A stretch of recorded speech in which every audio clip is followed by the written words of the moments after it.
내가 멘탈이 좋다?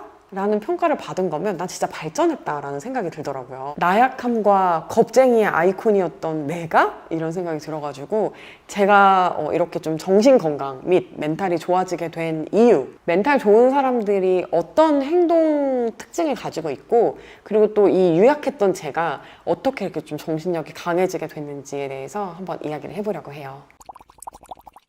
제가 주변에 멘탈 좋은 사람들, 그러니까 별로 스트레스에 시달리지 않는 사람들 있잖아요. 그런 사람들의 특징을 한번 봤어요. 좀 정신력이 좋은 사람들은 별로 남에게 관심이 없어요. 그리고 남의 말에도 별로 관심이 없습니다. 우리가 우리 생각대로, 우리 뜻대로, 우리 마음의 소리만 듣고 산다고 생각하세요, 여러분? 전 아니라고 생각해요. 저를 지배하는 대부분의 생각들은 이 알고리즘으로 노출된 어떤 컨텐츠들이 저에게 심어준 생각이라고 생각을 해요. 그리고 특히 뭐 소셜이라든지 뭐 그런 게 굉장히 나쁜 것들이 빨리 전파가 되죠. 좋은 것보다. 그러니까 외부 환경이라든가 외부에 자꾸 이렇게 시선을 두게 되면 나쁜 것들을 더 빨리 흡수하게 되는 것 같아요. 남의 말에, 남의 일에 관심이 많다는 것 자체가 이런 나쁜 것들에 노출될 확률이 되게 높다는 뜻이 될 것 같고, 그런 것에서부터 멀어지면 좀 더 자기의 목소리를 들을 수 있어서 그런지, 아니면 외부의 부정적인 평가로부터 미리 걱정이 생기지 않아서 그런지 정신이 되게 건강하게 사는 것 같더라고요. 그리고 또 두 번째 특징은 별로 실수에 연연하지 않습니다. 사람이니까 당연히 실수를 하죠. 멘탈이 좋다는 게 일을 잘하거나 실수가 없다는 걸 뜻하진 않거든요. 그런데 정말 멘탈이 좋은 사람들은 실수한 건 한 거고 그 다음은 그 다음이야. 이렇게 바로 다음으로 잘 넘어가요. 이런 거를 뭔가 회복 탄력성이라는 단어로 이야기를 하는 것 같기도 한데, 예를 들면 내가 운동선수인데 막 이렇게 막 화를 쏴요. 이번에 6점을 쐈어. 내가 왜 6점 쐈지? 내가 원래 이러던 애가 아닌데 나 다음에도 6점 쏘는 거 아니야? 이런 생각에 갇혀 있다면 그 다음 경기에 좋은 영향을 끼칠까요? 전 아니라고 생각해요. 그냥 6점 쐈네? 이번에 10점 쏴야지 하고 딱 10점을 쏘면, 그러니까 과거의 나쁜 것으로부터 나를 딱 단절을 잘 시키면 그럼 그 다음은 다시 시작하는 힘을 얻을 수 있는 거잖아요. 특히 운동선수들 보면서 그런 생각을 되게 많이 하는데, 어떤 자신의 과거의 실수, 이전의 실수에 연연하지 않고 빨리 이 다음으로 잘 넘어가는 것 같아요. 그리고 또 너무 먼 앞날에 대해서도 먼저 걱정을 하지 않더라고요. 물론 미래에 대한 불안감 누구에게나 있겠죠. 눈앞에 돌부리도 넘어서지 못하면서 산을 넘을 걱정을 하고 있다? 이치에 맞지 않잖아요. 이런 미래에 대한 스트레스만 없어도 사람이 한결 밝아지더라고요. 그리고 또 의외의 특징 중에 하나가, 이 멘탈이 좋은 사람들은 오히려 화를 잘 냅니다. 그러니까 화가 나거나 뭔가 부당한 일을 당했을 때 그 감정을 쌓아두고 이렇게 묵혀두고 증폭시키는 게 아니라요, 그때그때 그냥 표출을 해서 해소를 하는 것 같아요. 예를 들면 친구가 나한테 너 왜 이렇게 뚱뚱해? 라고 이야기를 했어요. 이 멘탈이 좀 약간 약한 사람들은 그 앞에서 일단 상처를 받아요. 그리고 집에 와서 그 말을 곱씹어요. 얘가 왜 나한테 뚱뚱하다고 했을까? 내가 너무 살이 쪘나? 나한테 뭘 암시를 해주는 건가? 이런 식으로 자기만의 망상을 찌죠. 그런 다음에 기분 나빠. 내가 얘한테 나중에 복수해 줄 거야. 감히 나한테 뚱뚱하다고 해? 내가 다음에 만나면 얘를 어떻게 복수해 주지? 막 이러면서 이런 부정적인 감정을 굉장히 이렇게 막 키워가게 되는 거예요. 하지만 멘탈이 좀 강한 사람들은 이렇게 합니다. 너 뚱뚱해 하면은 너는 니나 신경 써. 이런 식으로. 니나 신경 써. 이런 식으로. 말을 바로바로 표현을 해서 이 묵히지 않아요. 그래서 더 이 감정이 커지지 않게 바로 탁 털어버리더라고요. 바로 이렇게 말을 또 상대방에게 딱 받아칠 수 있고 화를 낼 수 있는 것 자체가 멘탈이 좋기 때문에 또 가능한 게, 만약에 멘탈이 좀 약한 사람들은 내가 화를 냈을 때 여기 분위기가 나 때문에 쌓이지면 어떡하지? 이걸로 인해서 내가 얘랑 사이가 틀어지면 어떡하지? 나만 참으면 되는 일인가? 막 이런 식으로 생각을 많이 해요. 근데 멘탈이 좋은 사람들은 나한테 나쁜 말을 했으니까 내가 화를 낼 수 있는 거 아닌가? 라고 하면서 그냥 화를 내고, 나 때문에 여기 기분 나빠지는 거 그렇게 걱정하지 않아요. 왜냐면 배려가 없어서가 아니라 그냥 그렇게 할 수 있는 거잖아요. 그러니까 내가 해도 되는 거에 대해서 이렇게 하면 어떨까 저렇게 하면 어떨까를 많이 생각하지 않는 거예요. 그리고 기본적으로 이런 생각을 많이 하는 것 같아요. 그래서 어쩌라고 의 생각이 딱 이렇게 장착이 되어 있더라고요. 보면 이게 오프라 윈프리가 했던 말인 것 같아요.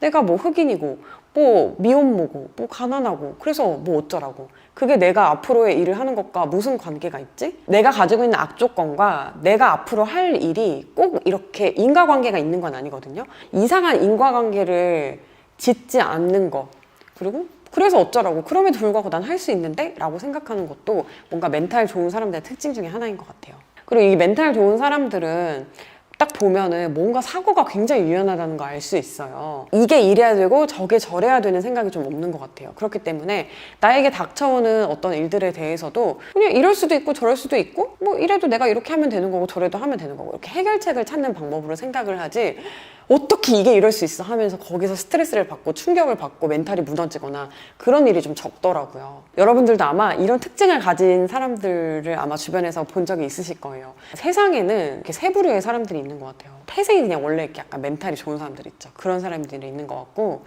그리고 또 멘탈이 아예 없는 사람이 있어요. 그러니까는 뭐 무너질 멘탈도 없는 거예요. 그냥 양심리스 있잖아요. 이 후한무치, 염치리스 이런 사람들이 있거든요. 뭐가 잘했고 못했고 이걸 아예 판단이 안 서기 때문에 무너질 멘탈이 어디 있습니까, 그렇죠? 그리고 이제 또 세 번째로 약간 저 같은 인간이 있어요. 태생이 약간 쿠쿠다스야. 멘탈 바사삭. 하지만 살다 보니 이 삶이 주는 나이가 주는 선물, 이 굳은 살, 마음의 굳은 살이 배겨서 이제 웬만한 것에는 좀 상처를 안 받고 그리고 좀 이렇게 약간 넘길 수 있도록 멘탈이 약간 좀 좋아지는 경우 이렇게 세 가지 정도로 나뉘는 것 같아요. 제가 이렇게 막 말도 잘하고 뭔가 활발해 보이고 너스레도 잘 떨고 막 살 좋고 막 장난도 잘 치고 그냥 해야지 뭐 어쩔 건데 막 이런 식으로 여러분들한테 이제 막 저를 이야기를 하다 보니 제가 태생이 멘탈이 되게 좋다고 생각하실 수도 있는데 전혀 아니에요. 제가 옛날에 면접 같은 걸 보면은 정말 공통적으로 듣는 것 중에 하나가 좀 당차지 못하고 유약해 보인다라는 평이었어요. 여러분 내가 믿어지십니까, 여러분? 근데 그런 평들을 들어서 제가 좀 마음을 굳게 먹으려고 좀 한 것도 있고 실제로 어려운 일들을 살면서 겪게 되잖아요. 그러면서 되게 강해진 게 큰 것 같아요, 저는. 그래서 지금부터는 제가 좀 정신 건강을 위해서 스트레스를 좀 덜 받고 멘탈이 강해지기 위해서 이런 것들을 하면 어떨까 하는 것도 좀 이야기를 해볼게요. 첫 번째로 강한 정신은 강한 몸에서 나온다고 생각을 해요. 사운드 마인드, 사운드 바디. 맞나요? 사운드 어쨌든 그거예요. 건강한 몸에 건강한 정신이 깃든다라는 말이 있잖아요. 저는 이게 너무 맞는 말이라고 생각을 해요. 이 상냥함과 인성은 어디서 나온다? 체력에서 나온다. 인심은 어디서 나온다? 탄수화물에서 나온다. 여러분 몸이 아프고 체력이 떨어지면 피곤하고 신경질이 나기 때문에 이 멘탈이 좋아질 수가 없습니다. 그래서 우리 예전에도 머리가 좋아지기 위해서 운동을 한다고 했던 것처럼 멘탈이 좋아지기 위해서는 좀 아픈 데가 없어야 돼요. 일단은 운동하세요. 저도 할게요. 그리고 이제 또 제가 불안이나 어떤 스트레스를 많이 없앴던 습관 중에 하나는 일을 미루지 않는 거예요. 물론 미루죠, 저도. 그게 약간 딱 코앞까지 가야 이제 그제서야 이제 약간 마우스 들고 키보드 치고 일하고 이제 이럴 때도 있지만 그래도 미루지 않으려고 많이 노력을 하는 편이에요. 제가 이렇게 보니까 일을 막 열심히 하고 있을 때는 스트레스를 그렇게 안 받아요. 힘들 뿐이야, 그냥 몸이. 근데 제일 스트레스 받을 때는 할 일이 쌓여가지고 걱정이 늘어 있는데 거기서 아무것도 하기 싫어서 안 하고 빈둥빈둥 될 때, 머리는 바쁘고 몸은 놀고 있을 때, 그때가 전 제일 스트레스 받더라고요. 그걸 깨달은 순간부터는 일을 웬만하면 미루지 않으려고 합니다. 일을 미루지 않으면 쌓여있는 일이 없기 때문에 머리도 좀 덜 복잡해지고요. 그리고 누군가 저한테 이렇게 체근하는 사람이 별로 없어지잖아요. 그것만으로도 굉장히 마음의 여유가 생기더라고요. 그리고 또 정면 승부를 해보는 거, 이거 정말 중요한 것 같아요. 내가 정말 두려워했던 거랑 딱 맞닥뜨려 봤을 때, 제가 정말 우려했던 상황이 딱 이렇게 생겼을 때 막상 별일이 안 생기더라고요. 생각보다 사람들은 너그럽고 그걸로 이제 끝날 인연이라든지 끝날 일은 그냥 끝내면 되는 거예요. 그 위기와 맞닥뜨려 보면 내가 걱정하고 막연하게 불안했던 것보다 사실은 별거 아니다 라는 생각을 할 수 있게 되고 그걸 또 어떻게 헤쳐나가잖아요, 사람이 다. 내가 이걸 할 수 있는 사람이었네? 라고 하면서 어떤 내 역량이라든지 이런 것도 약간 재평가를 하게 되면서 좀 용기가 생기는 것 같아요.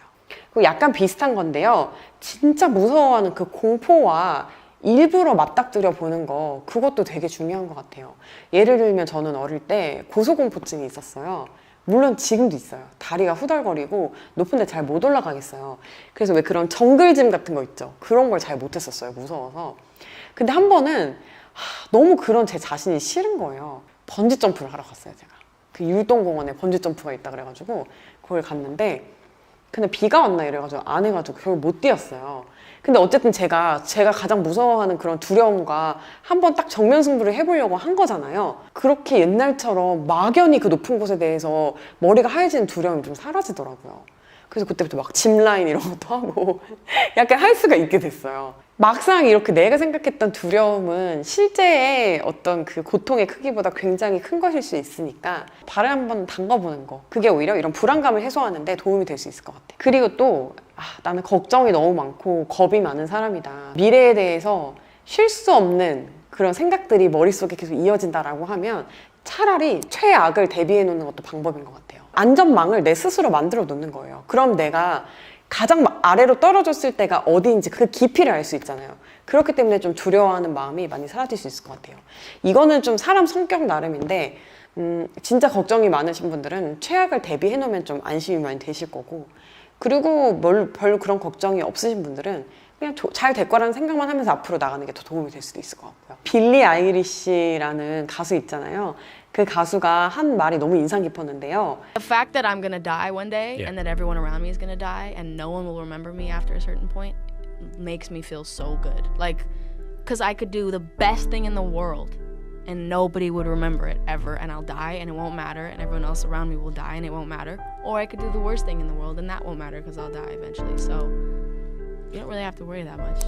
내가 아무리 멋있는 걸 만들어내도, 그리고 내가 아무리 이상한 또라이 짓을 해도 결국에는 우리가 모두 죽고 나는 잊혀질 거라는 거죠. 그 사실이 너무나 안도되게 만든다라는 말을 했어요. 그리고 어쨌든 내가 살아있는 동안은 사람들은 날 기억할 거잖아 라고 생각을 했는데, 조금 더 생각을 해보니까 날 기억하는 사람들도 어차피 죽을 거잖아요. 내가 만들어 놓은 거 없어질 거잖아요. 그러니까 내가 하는 모든 발자취에 너무 의미를 둘 필요도 없고, 그게 모든 사람에게 기억되는 것 때문에 너무 스트레스를 받을 필요도 없고, 내 평판이라든지 남의 시선에 너무 신경을 쓸 필요가 없겠다, 이렇게 생각이 들더라고요. 여러분은 이 얘기를 듣고 어떠셨어요? 그리고 이제 제가 또 굉장히 힘들 때 항상 이제 하는 게 객관화를 많이 해요. 취업에 실패하고 남자친구랑 헤어지고 통장에 돈이 4,000원밖에 없어. 우리 집 막 넉넉하지도 않아. 절망스럽죠. 청년 지금 실업률이 몇 프로고, 뭐 빈곤율이 몇 프로고, 1인당 부채가 얼마고, 나는 어떤 이런 사회 현상 중에 하나구나. 모두가 비슷한 걸 겪고 있구나. 이런 식으로 이제 생각을 하는 거죠. 하지만 지금 어른들을 보면 다 잘 먹고 밥 잘 먹고 다 살고 있구나. 이 사람들이 이렇게 변화를 하는 거구나. 사회의 흐름 속에 나도 있다. 이런 식으로 좀 객관화를 해보면은 굉장히 마음이 편해지더라고요. 이게 좀 더 불안을 야기시킬 수도 있나? 사람마다 다를 수 있을 것 같은데, 저의 실패가 그렇게 인류의 역사상 두드러지는 실패가 아니라는 것이 상당히 위로가 되었고요. 이제 마지막으로 제가 좀 이렇게 마음을 가다듬기 위해서 많이 하는 생각은 그거예요. 그 포레스트 검프라는 영화에 그런 거 나오잖아요. 인생은 초콜릿 박스와 같아서 그냥 언젠가 누군가는 맛없는 초콜릿도 먹고 럼주 같은 초콜릿도 먹고 너무 맛있는 초콜릿도 먹고, 어떤 걸 먼저 먹느냐의 차이지 결국에는 초콜릿 한 상자를 먹게 되는 게 인생이라고 이렇게 말하는 게 있는데, 누구나 행복의 총량과 불행의 총량, 물론 그 색깔이 다를 수는 있어요. 똑같은 것으로 불행하고 똑같은 것으로 행복하진 않을 수 있지만 인생이 그런 거잖아요. 희노애락이 있는 것이잖아요. 지금 이런 일이 있으면 이게 또 뭐 밑거름이 돼서 나중에 또 좋은 일이 있겠지. 그러니까 세웅지 마 이런 식으로 이렇게 생각을 좀 하다 보면 좌절감, 지금의 불안감을 그냥 잠시나마 약간 잊을 수 있게 되는 것 같아요. 우리 또 보리 PD와 제가 이런저런 이야기를 나누다가 와, 진짜 너무 이 세상에 징징이들이 많다. 저렇게 살다가는 진짜 인생 나락이다. 저 태도 못 버리면 35이 돼도 40이 돼도 아줌마 아저씨가 되어도 계속 정신 못 차리고 저런, 그러니까 자라지 못한 아이, 여기서 불쌍하고 연약하고 이런 아이 생각하시면 안 돼요. 약간 애새끼. 정신적 성장을 하지 못한 채 모든 사람이 다 이제 싫어하는 계속 징징거리는 어른으로 이제 성장을 하게 될 수도 있다.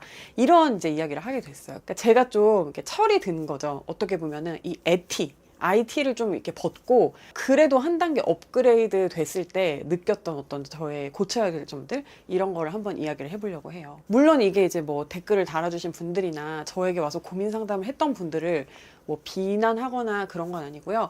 오히려 그런 분들은 이렇게 관련 영상 찾아보고 고민 좀 해결하고자 뭐 댓글도 보내보고 저한테 DM도 보내보고 적극적으로 개선할 의지가 있다고 생각하고 자기 문제를 직시하고 있다고 생각을 해요. 그런데 진짜 이런 애새끼들은 늘 자기 연민에 빠져가지고 나아질 생각을 안 하죠.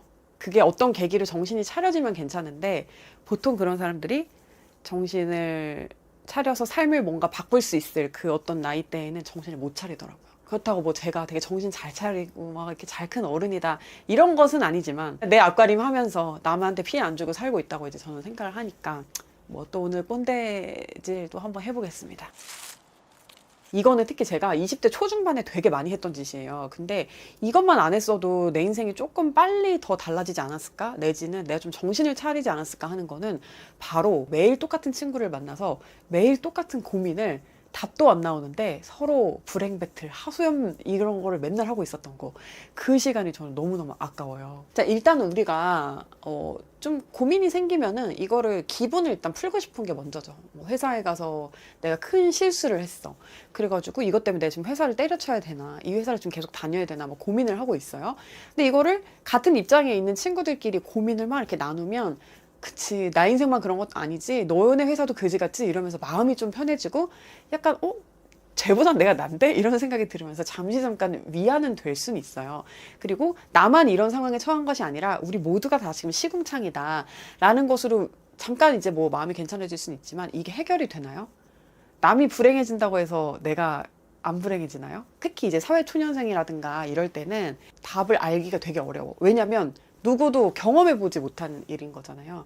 그래서 이럴 때 저는 비슷한 사람들에게 고민 상담을 하거나 조언을 얻는 거는 별로 좋은 방법이 아닌 것 같아요. 그래서 저는 아예 그냥 뭐 내가 사원이면 대리직급, 부장님 이렇게 좀 더 연차 높고 그래도 나보다는 좀 살아봤고 나보다는 인생이 무엇인지 는 모르더라도 피해가야 할 게 무엇인지 약간 이 위험 감지는 되는 사람들한테 이런 고민을 털어놓는 편이 훨씬 더 좋다고 생각을 해요. 만약에 여러분이 대학생이에요 지금 고등학교 이제 동생이 와가지고 나 지금 이과 가야 될지 문과 가야 될지 고민이다 이런 거 말하면 여러분 말해줄 수 있잖아요.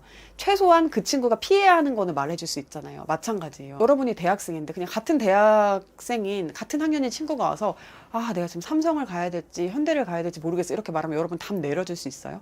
뭘 피해야 될지 말해줄 수 있어요? 그래 마찬가지라고 생각하시고 조금 답이 나오는 사람에게 조언을 구하고 단순 하소연, 단순 불행 배틀 하는 시간은 좀 줄여보시는 게 좋을 것 같아요. 두 번째는 문제 해결을 안 하고 자기 비하를 하고 있었던 제 자신이 굉장히 후회가 돼요. 쉽게 예를 들면 이런 거죠. 나 되게 살 빼고 싶다. 나 지금 블랙핑크처럼 날씬하고 싶다 라고 생각하면서 치킨 먹으면서 TV를 보면서 그렇게 생각을 하고 있는 거예요. 그냥 문제는 인지하고 있지만 해결할 의지가 없는 거죠. 너무너무 지금 나는 아무것도 하지 않는 게으른 상태인 거예요. 그런데 여러분 생각해보면 그런 거 되게 많아요. 나 지금 토익 900점 넘어야 되는데 어떡하지? 고민만 하고 있어요. 시험을 봐요? 토익 700점밖에 안 나와. 그럼 그런 자신을 굉장히 탓을 하고 나는 이거밖에 안 되나 봐. 어떡하지? 막막하다. 토익 900은 외국 살다 온 애들이나 넘는 거야. 나는 지금 뭐 외국도 안 살다 왔고 우리 집 금수저도 아니고 영어학원도 비싼데 이렇게 자기 비하 이런 환경에 대한 불평 불만 해서 뭐 할 거냐고요. 무언가를 해결할 마음이 있는 사람들은 그렇게 하고 있지 않아요. 치킨 뜯으면서 TV 보면서 부러워하고 있지 않아요. 움직이거든요. 게으르잖아요. 그리고 몸을 안 움직여 아무것도 안 하잖아요. 그러면 사람이 자꾸 시선이 자기 안쪽으로 이렇게 쏠리게 돼요. 그러니까 뭐 밖에도 나가고 뭐라도 하고 그러면 이 다음 단계는 무엇인가, 해결하려면 어떻게 해야 되는가, 이렇게 구체적인 방법이 보이기 마련이에요. 예를 들면 뭐 헬스장 가서 다이어트를 해요. 그러면 한 달 정도 하면 이 정도 빠지겠구나, 이렇게 하면 살이 더 잘 빠지겠구나, 이렇게 해결할 수 있는 방법에 집중을 하게 된단 말이에요. 그런데 아무것도 안 하고 그냥 진짜 머릿속에서 추상적으로 계속 이런 생각만 하고 있으면 이게 결국에는 시선이 좁아지고 내 안으로만 이게 시선이 자꾸 쏠리는 거예요. 그러면서 이게 자의식 과잉이 약간 되는 것 같아요. 그래서 이 자의식 과잉 상태에서는 자기 비하가 심해질 수밖에 없어요. 왜냐하면 내 머릿속엔 나밖에 없는데 못난 내가 너무 많이 보이잖아요. 그러면서 내가 싫어질 수밖에 없고, 내가 싫어지면 자존감도 떨어지고 자신감도 떨어지고 그 문제 해결을 할 수 있는 약간 에너지가 더 떨어질 수밖에 없는 것 같아요. 저도 그런 적이 많아요. 실제로 진짜 뭐 되게 성공하고 잘 된 사람들 이렇게 보면서 나는 저렇게 못 되는데 저 사람들 되게 좋겠다 이러면서 맨날 이렇게 막 구경하면서 허송세월 되게 많이 보냈었는데, 그러지 말고 조금이라도 움직여봤으면 어땠을까 그런 생각이 지금 들더라고요.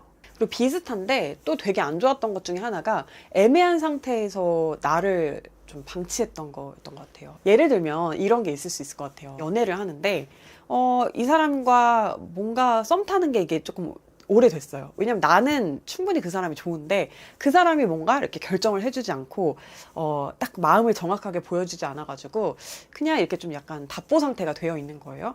근데 그런 애매한 상태에 나를 계속 방치를 하면 이게 또 자존감이 떨어져요. 왜냐면 이 방향키를 내가 쥐고 있지 않잖아요. 이 사람이 갑자기 나를 떠나고 연락을 두절하면 우리 관계는 소원해지는 거고, 이 사람이 갑자기 들이대고 갑자기 막 잘해주면 우리 관계는 좋아지는 거잖아요. 가능성을 열어두고 있는 상태라고 할 수도 있지만 이렇게 만족스럽지 않고 애매한 상태에 자꾸 자기를 이렇게 그냥 방치해 두는 거, 그 기간에 되게 오래 머물게 하는 거 있잖아요. 그런 게 물론 이게 좀 약간 우유부단한 사람은 이런 게 잘 맞을 수도 있지만, 이렇게 주도권을 이렇게 좀 놓친 상태에서 약간 있는 거, 그런 게 자존감을 되게 떨어뜨리더라고요. 그리고 어떤 거에 대해서 고민을 너무 오래 하는 거 있잖아요.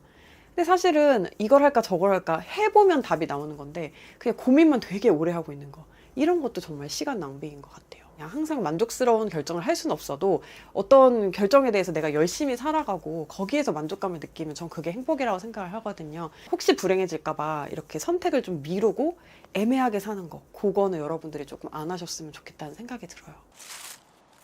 그리고 또 제가 후회되는 거는 좀 버럭했던 것들 있잖아요. 막 감정 조절 못하고 급발진하는 그런 것들이 되게 많이 후회가 되더라고요. 사실 이렇게 정색하고 버럭한다는 게 그거다? 내 상처가 정확히 건드려졌다는 증거예요. 만약에 평소에 내가 내 상처에 대해서 되게 잘 파악을 하고 있고 나의 약점을 잘 알고 있고 그거를 그냥 있는 그대로 들여다보고 성찰을 했다라고 하면 누가 그걸 건드렸을 때 그렇게까지 버럭하지 않을 수 있어요.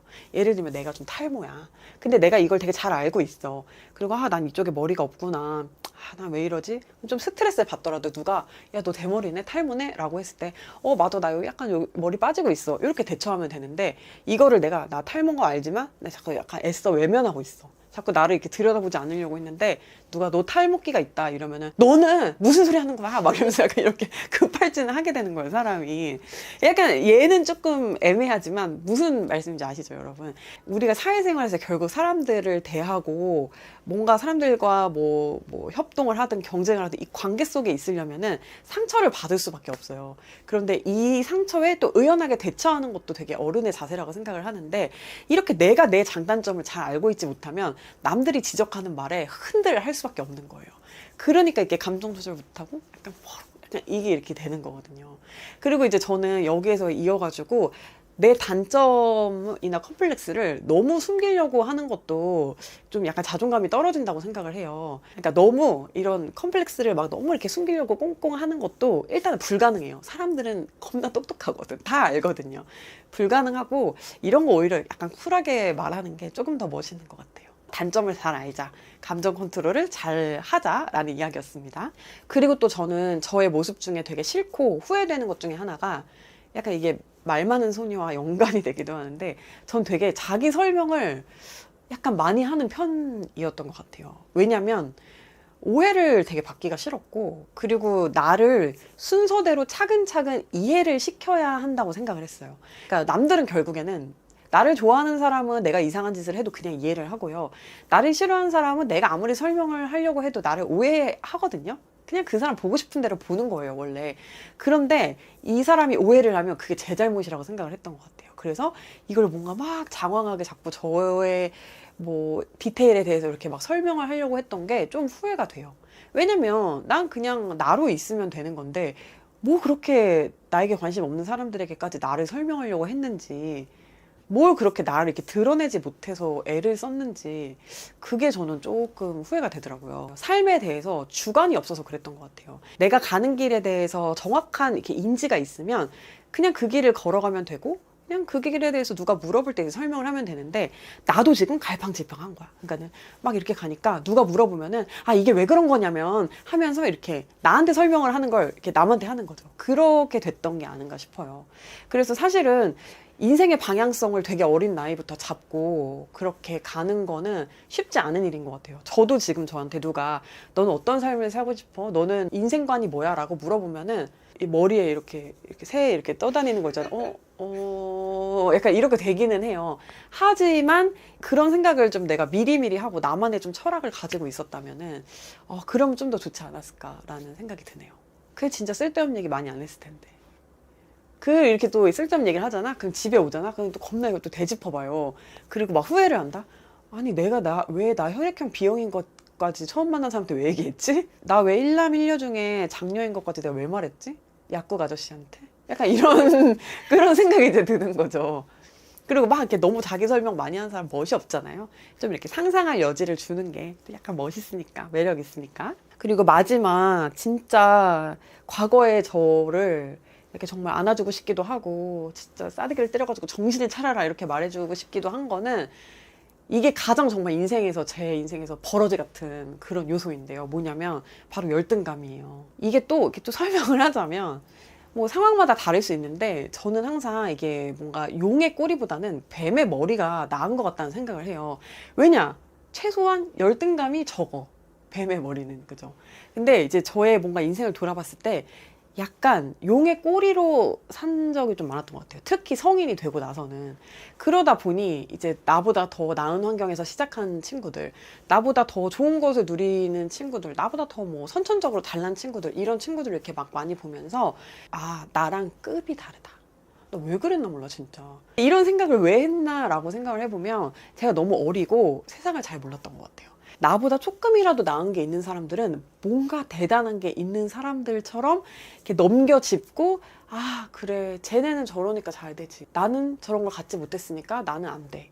이 생각이 어디까지 발전이 됐냐면 아 나는 자격이 없어 라는 생각까지도 이렇게 되더라고요. 우리가 항상 말했잖아요. 좋은 거를 자꾸 가지려고 하고 제일 마음에 드는 거를 가지려고 해야지 사람이 의욕도 생기고 자신감이 생기고 또 그걸 얻었을 때 성취감도 생기는 법인데 잘난 사람들의 저곳 나는 못 가는 곳이야 이런 식으로 제가 먼저 그냥 한계를 이렇게 딱 짚고 시작을 하니까 뭐가 되겠어요. 게임이 시작하기도 전에 내가 졌다고 생각을 하면 그거는 진 게임이잖아요. 뭐 능력치에서는 뭐 따라를 가더라도 멘탈적인 면이 부딪힐 때는 제가 무너질 수밖에 없는 거거든요. 그래서 저는 그 열등감이 정말 너무 제 인생에 독이 됐다고 생각을 해요. 안 그랬으면 모든 걸 조금씩 더 빨리 이룰 수 있지 않았을까라는 생각이 들어요. 근데 여러분 이게 우리가 진짜 이게 세상을 몰라서 그런 거지 저 아직도 몰라요. 그리고 아직도 저도 막 재벌들 대단해 보이고 연예인들 대단해 보이고 막 저렇게 막 크리에이티비티가 막 있는 사람들은 막 너무 막 대단하다 막 이런 생각 들지만 사실 인간이 거기다라는 쪽으로 전 약간 생각이 이렇게 가고 있어요. 물론 이제 개인의 고유의 어떤 뛰어난 능력이 있는 것이고 물론 이제 이걸 다 가진 애들이 있긴 있어. 가끔 있어. 하지만 대부분 평범한 나와 함께 이 지구에서 사는 대부분의 사람들은 그냥 거진 나 정도예요. 그냥 내가 여기서 이 나이까지 별 문제 없이 이렇게 살아왔으면 그냥 나도 괜찮은 사람인 거예요. 누구의 눈에는 나도 또 상당히 여러 가지를 갖춘 괜찮은 사람일 수도 있는 거거든요. 그러니까는 이게 우리가 세상이 더 좋은 세상이 막 있는지 아니면은 뭐 결국 거기서 거긴지 이걸 모르잖아요. 모를 땐 어떻게 생각한다? 나한테 유리하게 생각을 해야 되겠죠. 그 장도연 씨가 말하잖아요. 나 빼고 나 족밥이다. 그래서 그런 마음을 가지고 이 열등감 그냥 뭐 집어쳐 그냥 나는 나야 이런 생각을 가지고 좀 더 자신감 있게 살았으면 너무 좋았을 것 같다라는 생각을 해요. 그리고 지금도 사실 그게 좀 잘 안 되지만 그냥 맨날 이제 세뇌를 하는 거죠 스스로. 아이 다 별거 없어 다 똑같다니까 막 이런 식으로 이제 생각을 하면서 좀 이겨내려고 하고 있어요. 어떤 내가 생각했을 때 나에게 단점인 부분들을 나에게서 해결책을 찾지 않고 그냥 과거의 나에게서 그걸 좀 찾으려고 했던 것 같아요. 사람이 자꾸 뒤를 보는 이유는 앞이 깜깜해서 그런 거래요. 앞이 눈부시지 않으니까 자꾸 이렇게 뒤를 보게 되는 거라고 하더라고요. 그러니까 그때가 아마 그런 시기가 아니었나 저에게는. 한 20대에서 한 30대 초반까지 너무 길었다. 방황의 시간이 너무 징징의 시간이 길었다. 이런 생각을 탈피하려고 의식적으로 노력을 하게 된 거는 정말 한 30대 중반에서야 그랬기 때문에 꽤 긴 세월 저는 과거의 경험에서 문제를 이제 찾으려고 했던 거죠. 이제 제가 생각이 뭐 이렇게 차츰차츰 바뀌었을 거 아니에요. 근데 그때 바뀐 거 중에 한 10% 정도는 제가 이 책의 영향을 받았어요. 여러분 다 잘 아실 만한 책인데요. 미움받을 용기라는 책이에요. 이게 이제 아들러 심리학에 기초한 그런 책인데요. 제 아들러 심리학이 뭔지는 잘 몰라요. 근데 그냥 이 책은 제가 이제 한번 읽었기 때문에 기억이 나고요. 사실 이 책을 얘기하고 싶진 않았어요. 너무 이제 다 아는 책을 얘기하면은 읍섭해니까. 이 책 절반 됐는데요 하면서 얘기하고 싶지 몇 년 동안 베스트셀러에 올랐던 미움받을 용기 막 이렇게 말하고 싶지 않잖아. 하지만 실제로 저는 이 책 때문에 좀 의식의 전환이 많이 일어났어요. 근데 그게 사실은 책이 있어야 하는 이유고 책의 효용이라고 말할 수 있는 것 같아. 어떤 사람의 인생을 조금이라도 바꿀 수 있으니까. 근데 그 책에 이제 나오는 내용이 뭐냐면은 과거에 어떤 일들 때문에 만약에 한 사람의 인생이 그렇게 된 거라면 똑같은 과거, 똑같은 상황에 놓였던 사람 그럼 다 똑같이 살까? 라는 의문이 나와요, 거기에. 근데 제가 그 질문에서 이제 굉장히 놀랐었던 것 같아요. 예를 들면 알코올 중독 아버지에게서 많이 학대를 당하면서 자란 두 자녀가 있어요. 그런데 한 사람은 똑같이 알코올 중독으로 크고 한 사람은 오히려 입에 술을 한 방울도 대지 않는 사람으로 크는 거예요. 근데 여기에서 달랐던 건 뭐냐? 의지와 삶을 바라보는 관점이 달랐던 것 같아요. 유년 시절 같은 경우는 내가 선택을 할 수 없는 경우가 되게 많죠. 유년 시절에 받았던 사랑과 행복으로 사람이 그걸 이렇게 조금씩 꺼내 먹으면서 평생을 살아간다, 그런 말을 제가 어디선가 들은 적이 있는 것 같은데, 그게 이렇게 딱 떠올려 보면은 진짜 그런 것 같아 하면서 이렇게 마음이 좀 따뜻해지는 말이기도 하지만, 또 어떤 사람들에게는 그 말처럼 절망스러운 말이 없을 것 같아요. 왜냐면 내 의지로 선택하지 않은 그 유년 시절에서 내가 충분히 사랑받지 못했다면 그럼 앞으로 난 꺼내 먹을 사랑이 없는 건가? 라고 생각을 하게 될 수도 있는 거잖아요. 근데 이제 이런 뭔가 생각들이 제가 좀 그 책으로 인해서 많이 좀 바뀐 거죠. 지금의 저의 생각은 뭐 어릴 때 이제 어떤 경험을 하든 그거를 자양분으로 삼을지 그걸 독약으로 삼을지 그거는 정말 자기의 결정인 것 같아요. 그리고 이제 어릴 때 뭔가 충분히 행복하지 못했고 충분히 사랑받지 못했으면 그거 그냥 조금 커서 나한테 이제 해줄 수 있는 거잖아요. 그래서 오늘 이제 이 이야기를 꼭 하고 싶었어요. 그래서 이제 나를 좀 지탱해주는 게 뭐가 있을까라고 좀 생각을 해봤는데, 제가 되게 의식적으로 저한테 선물처럼 주는 경험은 이거더라고요. 전시회 가는 거. 저는 이제 콘서트는 사실 별로 안 좋아해요. 왜냐면은 뭐 음악을 듣는 거는 되게 좋지만 사실 난 내가 방탄을 아무리 좋아해도 방탄 노래가 다 좋진 않거든. 근데 콘서트 가면 이걸 골라 들을 수도 일단 없고, 취향을 타겠지만 저는 콘서트보다는 그냥 조용히 전시를 보는 걸 되게 좋아하고요. 또 전시장에서 제가 뭐가 좋냐면, 전시장은 조명이 막 아주 눈에 불쾌한 데는 없는 것 같아요. 보통 어둡고 그림이나 이제 작품에 그 빛이 비춰진 경우가 되게 많잖아요. 나한테 포커스가 되는 게 아니라 이게 좀 밖으로 시선이 가는 거예요. 뭔가 그런 것도 제 마음을 되게 편하게 만들어줬던 것 같아요. 그래서 이제 전시장 가는 거, 그거는 이제 저한테 되게 힐링이고, 내가 딱 봐서 이해할 수 없는 어떤 고차원적인 미에 대한 것들을 생각하게 만든다는 거, 고상한 사람이 된 것 같고 너무 좋잖아요. 힘들 때 좀 그런 데 가면 한 번씩 이렇게 좀 환기가 확실히 되는 것 같아요. 또 이제 약간 길티 플레저인데, 저의 취미 중에 하나가 사실은 이제 드라마 보는 거예요. 근데 이제 그 중에서도 저는 이상하게 미드가 되게 좋아요. 그러니까 1드도 많이 보고 한드도 많이 보고 뭐 영드도 보고, 나 무슨 스웨덴 드라마도 봐. 넷플릭스에 다 있으니까. 그냥 제가 어릴 때부터 우리 헐리우드 영화도 그렇고 그 미드를 좀 되게 어릴 때부터 많이 봤던 것 같아요. 미드 같은 게 보는 게 되게 좋은 취미긴 한데, 제가 이제 어디 가서 막 떳떳하게 나 미드 보는 거 취미야 막 약간 이렇게 말하기까지는 되게 오랜 세월이 걸렸던 것 같아요. 왜냐면 약간 한심해 보이는 걸 피할 수 없어. 누군가 나한테 그런 얘기도 했었어. 하루 종일 의자에 앉아가지고 TV 보는 미국 시골 할머니보다 네가 미국 텔레비를 더 많이 본다. 넷플릭스가 이렇게 막 활개를 치기 전까지는 내가 얘기를 잘 못했던 것 같아. 그리고 또 책 읽는 거.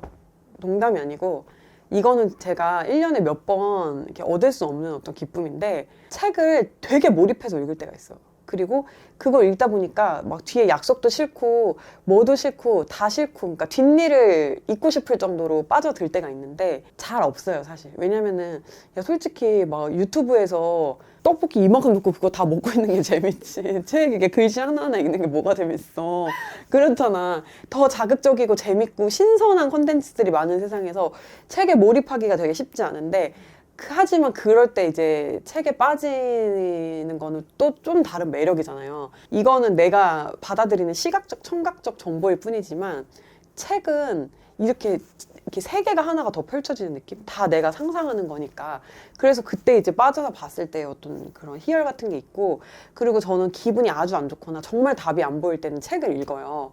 근데 그 책이 내 상황과 상관이 없는 책이어도 상관없어요. 그냥 읽어요. 근데 읽다 보면 그냥 어떻게든 마음이 좀 정리가 되고 좀 해답이 나오는 것 같아요. 근데 미드나 뭐 영화를 본다고 해서 해답이 잘 나오진 않아요, 저는. 그냥 그때 시간을 삭제하는 것 뿐이에요.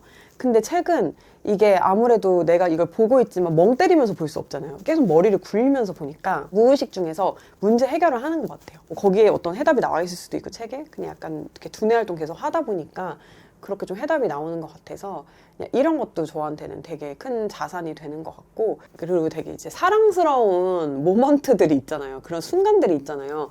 근데 저도 그런 것들도 이렇게 생각하면 푹 이렇게 웃음이 나오면서 내가 되게 행복하다는 느낌이 되게 주는 게 있어요. 예를 들면 그런 거예요. 뭐 이렇게 강아지가 차에서 창문 열어주면 되게 좋아하잖아요. 근데 거기서 이렇게 막 이렇게 흩날리는 강아지의 하얀 막 머리털을 이렇게 보는 그런 느낌이라든가, 어떤 사람은 강아지 발냄새 맡으면서 되게 막 꼬순내라고 좋아하는 사람도 있고, 그리고 이제 또 내가 좋아하는 거는 우리 남편이 되게 주변 사람 별로 신경 쓰거나 배려하는 스타일이 아니거든요. 자기 할 일만 되게 딱딱딱 이렇게 하는 스타일인데, 가끔 그는 이걸 되게 모를 수 있는 사실인데 내가 깻잎을 먹을 때 이렇게 잡아줄 때가 있어, 그거를. 그래서 내가 이렇게 깻잎 한 장을 이렇게 떼면서 되게 행복한 거야. 근데 이렇게 말하니까 평소에 되게 사랑 못 받고 사는 사람 같지만 그냥 무의식 중에 배려해주는 거잖아요. 그리고 예를 들면 우리가 막 여러 사람 같이 밥을 먹을 때 내가 누군가를 의식하고 있지 않으면 그 사람이 깻잎을 먹든 말든 떼주나요? 안 떼주잖아요. 그러니까 이 사람 나한테 되게 무신경한 척하지만 사실 온 신경이 나에게 쏠려 있었다. 모든 방향은 나였다. 깻잎 모먼트 내가 되게 좋아하는 모먼트야. 이게 떠올리면 마음이 훈훈해지는 그게 있어. 그리고 막 이제 부탁을 한 게 있었어. 뭐 매일 같은 시간에 뭐 약을 챙겨달라든가, 사실은 나의 일인데 그냥 그 사람이 해줬으면 좋겠어가지고 이제 해준 일이 있는데 막 이렇게 남편이 잠에 들어 있다가 아, 약 먹어야지 하면서 해가지고 나한테 이제 뭔가 약을 갖다 준다든가, 이런 것도 이제 뭔가 너무 좋고. 그러니까 제가 이걸 남편한테 말하진 않았어요. 나 혼자만 알고 있고 얘 또 이거 하네? 라고 하면서 약간 푹 하게 되는 모먼트 있잖아요. 그래서 저는 그런 것도 되게 살면서 저를 되게 지탱해 주는 것 중에 하나인 것 같아요. 아마 여러분들도 행복한 순간이라고 너무 거창하게 생각을 해서 그렇지 생각해보면 되게 따뜻하고 귀여운 순간들이 분명히 있을 거거든요. 그런 거 한번 찾아보세요, 여러분. 그리고 또 음식을 이제 빼뜨릴 수가 없을 것 같은데요. 사실 무슨 음식 좋아해? 라고 물어보면 보통은 이제 사주려고 물어보는 줄 알고 약간 비싼 거 말하게 되잖아요.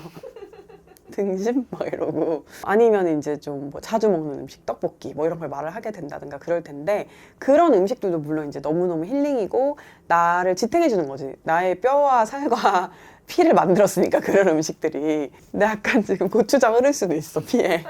요즘에 컨디션이 안 좋다 보니까 이게 소울푸드라는 게 이런 건가라는 생각이 들면서 어릴 때 엄마가 내가 아플 때 해줬던 그 계란죽이 너무 생각이 나는 거예요.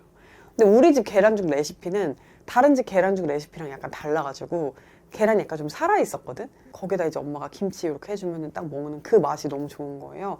그래서 엄마한테 가서 뭐 해달라고 하고 그랬었거든. 그래서 뭔가 그런 어떤 따뜻한 순간, 되게 사랑받았던 순간을 떠올릴 수 있는 그런 음식 같은 것도 힘들 때, 그럴 때 좀 저를 지탱해주는 것 같아요. 저를 되게 행복하게 하는 것 중에 하나가 그거야. 계절이 바뀌는 냄새. 그게 전 되게 좋아요. 계절마다 다른데 냄새 다르다. 사실 약간 추워지는 쪽이 더 좋은 것 같아. 이렇게 막 산책을 막 하는데 야, 날씨 변하나 보다. 이 느낌이 너무 좋은 거예요. 그리고 이제 가을에서 겨울로 넘어갈 때도 막 단풍 이런 색깔 이런 게 그냥 갑자기 확 이렇게 좀 채도가 낮아지잖아요. 근데 그때 느낌도 좋아요, 저는. 날씨가 추운 걸 좋아하는 건 아니지만 뭔가 그때 약간 그 느낌, 그런 거 너무 좋고, 이거랑 약간 유사한 건데 그 느낌도 좋아요. 비행기 타고 외국 갔을 때 바로 딱 내려서의 그 냄새 다르면 나라마다 약간 그 달라지는 그 냄새 같은 것도 되게 좋고, 나라마다 식물이랑 꽃이 조금씩 달라가지고 맞아요. 키우는 식물 말고 그냥 길에 마구잡이로 펴 있는 것들 있잖아요. 그런 것들이 좀 달라서 그런 거를 딱 봤을 때 이 생경함, 그런 것도 저는 되게 좋더라고요. 그리고 저는 뿌리 깊이 미니멀리스트예요. 짐이 많고 그런 걸 되게 싫어해요. 그리고 제가 이제 가성비를 버리게 된 이유도 가성비템을 하면은 결국에는 가심비템을 사게 되더라고요. 그러다 보니까 그냥 좋은 거 하나 사자라는 느낌이 이제 나이가 들수록 또 강해지고 뭐 이러기도 해서 어쨌든 이렇게 좀 짐을 줄이는 걸 되게 좋아하는데, 그런 와중에도 제가 아주 좋아하는 것들은 이제 좀 컬렉션을 만들잖아요. 예를 들면 저 같은 경우는 베어브릭 같은 거 되게 좋아해가지고 컬렉션을 만드는데, 그러니까 베어브릭이 컬러나 무늬는 다 달라도 사이즈가 쫙 다 똑같잖아요. 100%, 400%.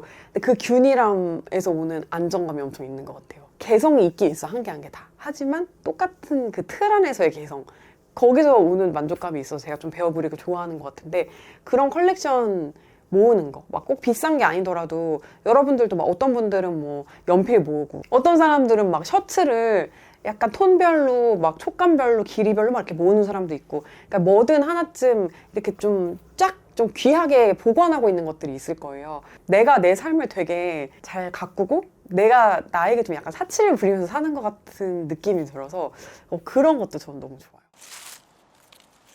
이 죄책감이라고 하면은 뭔가 죄인들만 가지는 특별한 감정이라고 생각을 하실 수도 있는데요.